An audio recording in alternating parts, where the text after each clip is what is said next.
Hello friends, and welcome to Moment to Pause. I'm Faye and I'm really grateful you're here. If this is your first time listening, welcome.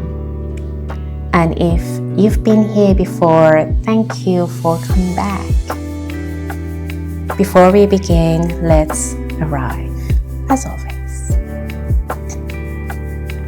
Let's take a slow breath in and a soft breathe out.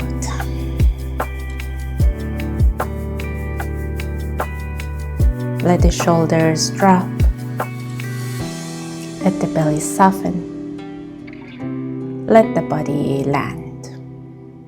In our chakra series, we began with the root, safety, grounding, stability. Today we move into space just above it, the Sacral Chakra or Svadhisthana. If the root chakra says I'm safe, the Sacral Chakra says I feel. It lives in the lower belly, the hips, the pelvis, the space of emotions, creativity and pleasure, sensuality and connection.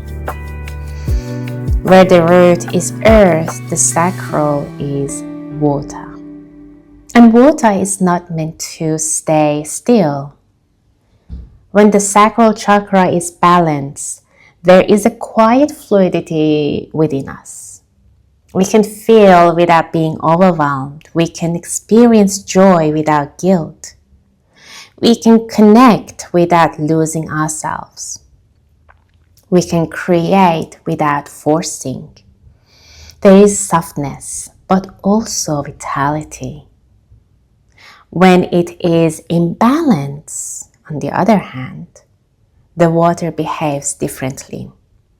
Sometimes it stagnates. We may feel emotionally numb, disconnected from pleasure, creatively blocked, rigid instead of adaptable. Other times it floats. We may feel overly sensitive, pulled into emotional drama, dependent on external validation, or unable to regulate what we are feeling. Either way, the flow is disturbed. And often that disturbance didn't begin yesterday. I've recently read a book called The Four Agreements by Don Miguel Ruiz. In the book speaks about the domestication of humans. From a very young age, we are taught what is right and what is wrong. If we behave in a certain way, we are rewarded, and if we don't, we are punished. If we are calm and agreeable, we are good. If we are emotional or expressive, we are too much. So we learn. We learn to suppress certain feelings. We learn to hide intensity. We learn to perform goodness. We learn to do rather than to be. And slowly, we disconnect from our natural emotional rhythm. The sacral chakra holds that story. It holds the child once we were. The one who laughed freely, cried fully, danced without thinking about how it looked. And I see this so clearly in my own child. I watch how freely she expresses herself, how she dances without worrying who is watching, how she laughs from her whole body, and how she cries when something feels big. How she says exactly what she feels. There is something so unapologetic about the way children inhabit their emotions. And sometimes, if I'm honest, I catch myself thinking, is this too much? Too loud? Too emotional? What other people say? Am I a good mom? Too expressive? And in that moment, I realized something. It isn't that she is too much. It is that somewhere along the way, I learned to be less.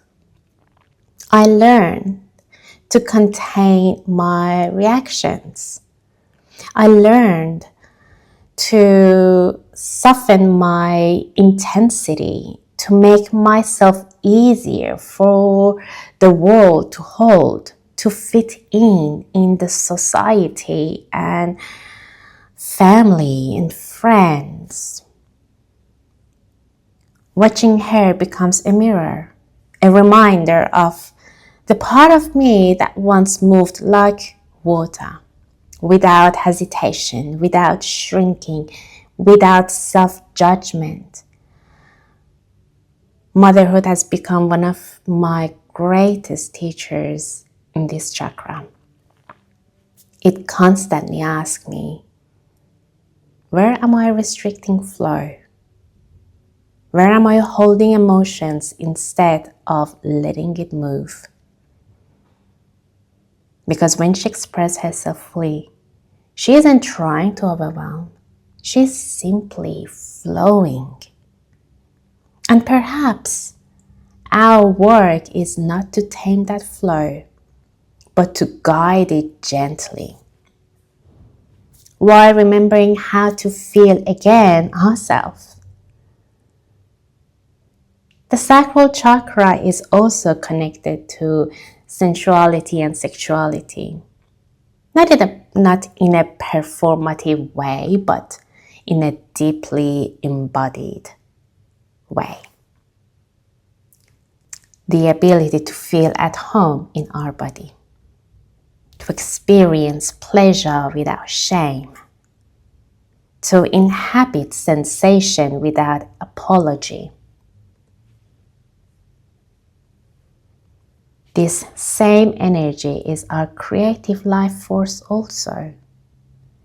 The energy that allows us to conceive a child is the energy that allows us to create art, music, movement, ideas, connection. Creativity and sensuality share the same source. When this energy flows, life feels alive. When it's suppressed, we may feel dry, uninspired, restless. It reminds me of another book that I read years ago, and it calls The 40 Rules of Love by Elif Shafak, who speaks about water in the very first chapter, I guess, to introduce the book, basically. And it says, if water does not move, it becomes stagnant. Sometimes it takes stone to disturb it, to create ripples so it can live again. If we suppress emotion for too long, if we live only in productivity and structure, if we forget to feel, our inner water can become still. And then, when a small stone drops, a comment, a memory, a moment, it feels overwhelming. But the problem was never the stone. It was stagnation. So how do we support balance here? Like water, we need movement. gentle hip circles, swayings, twisting, low lunge, hip openers. Breathing into a lower body. Music helps, dancing helps, journaling helps, painting helps. Anything that invites expression without judgment. It's not about doing more, it's about allowing flow. Alongside this episode, I've shared the Sacral Chakra Yoga flow on my YouTube channel.